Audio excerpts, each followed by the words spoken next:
Well, hey everybody, welcome to the chair with James, and I'm going to do the Week 16 Raider preview. But first, I want to say, of course, happy holidays to everyone out there, no matter what you celebrate. Um, tell you what, uh, even with the Raiders winning 16-14 in Cleveland last week in Week 15, um, the Raiders are still in it somehow. But we'll see how that goes. Um, they won it on a field goal by Daniel Carlson. Uh, Derek Carr, didn't get the numbers, passing wise. I don't know if that could be, temperature reasons or whatnot. Jacobs ran okay. Uh, Renfro had some key catches, but uh, you got what you could. And, even though the Browns were down about 20 players from COVID, uh, you felt a little let down because maybe some people out there felt like, okay, maybe they should have won by more. But win is a win. The Raiders are now uh, tied again for third at 7-7, 10th in the conference. Uh, Ravens are 8-6, and it's funny that all the teams that the Raiders are chasing, they have a tiebreaker over them, except the Colts, of course, and the Chargers. But everybody else that's in the hunt, they have the tiebreaker over. So it's pretty amazing to think that. Uh, the opponent coming up for Week 16, of course, is the Denver Broncos. Last week, they lost 15-10 in Denver over Cincinnati. To Cincinnati, I should say. They lost Teddy Bridgewater to a concussion, and he will not be able to play this week for the Broncos in Las Vegas.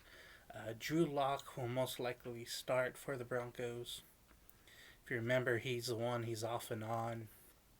Shows glimpses of really good games, but really bad games. So, thinking about it, uh, Denver falls to 7-7. They are now 13th in the conference, and in the bunch trying to get that seventh and last wildcard spot. The all-time record: Denver against the Raiders. Raiders leads 68-54, and there's been two ties, and there was two postseason clashes. One in 1977, Denver won that, and then in '93 in LA for the wild card game, and the Raiders won that in LA. So yeah, they both stand one game back, and I'd say the key for the Raiders definitely is to try to get the running game going. Find Renfro. You saw Peyton Barber get some carries and some passes. That was pretty good too. Zay Jones and Brian Edwards had a great touchdown catch. So you got to get those players going. And then to stop the Broncos, I don't know. Melvin Gordon, we'll see if he'll play. But we know Teddy Bridgewater is out. Bradley Chubb is, supposedly one of their best defensive players. You always have to keep an eye on him. The Denver defense, of course, has been, pretty good as of late. Uh, so I'm really worried about that.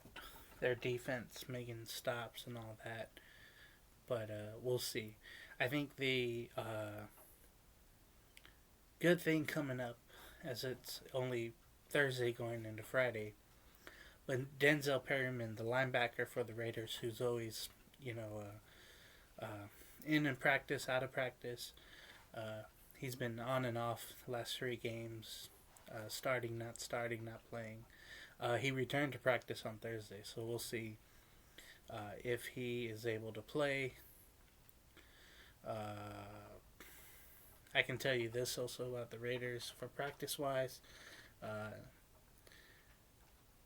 Josh Jacobs full practice. Zay Jones had a toe issue. Remember, in Cleveland, he was limited. Brendan Parker did not participate. So there's some guys there that are very important. For Denver, got Melvin Gordon that was limited.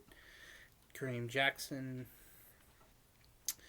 just to name those guys that were limited in practice. So we'll see if those all play. My early prediction, well, the Raiders got to have that first, have this game first of all, and then you got to have a bunch of things happen that go for the Raiders. So you got to take care of your business, and then scoreboard watch in a way, and hope that hey, these certain teams lose that are ahead of you, and all that. So my prediction on the game, of course, it won't be easy.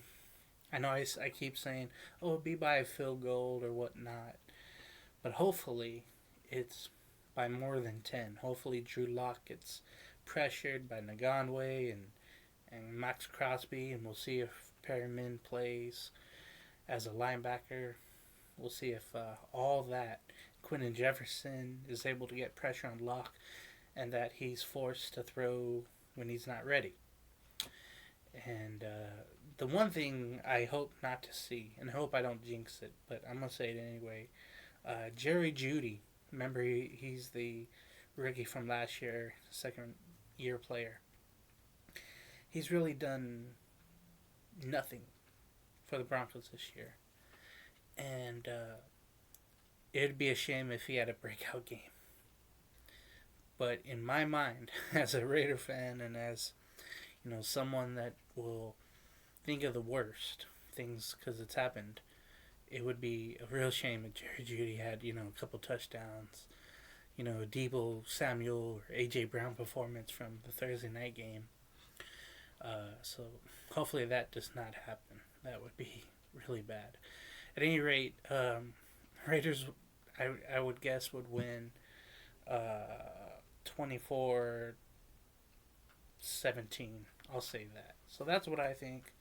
I want you to tell me what you think out there, Raider Nation. What the score will be and where you're going to be watching from on this holiday. So take care, folks. Happy holidays. See you next time on the Week 17 Raider Preview, when hopefully we'll be talking about a Bronco win and previewing a matchup with the Indianapolis Colts in Indiana. Take care, folks. Later. Bye.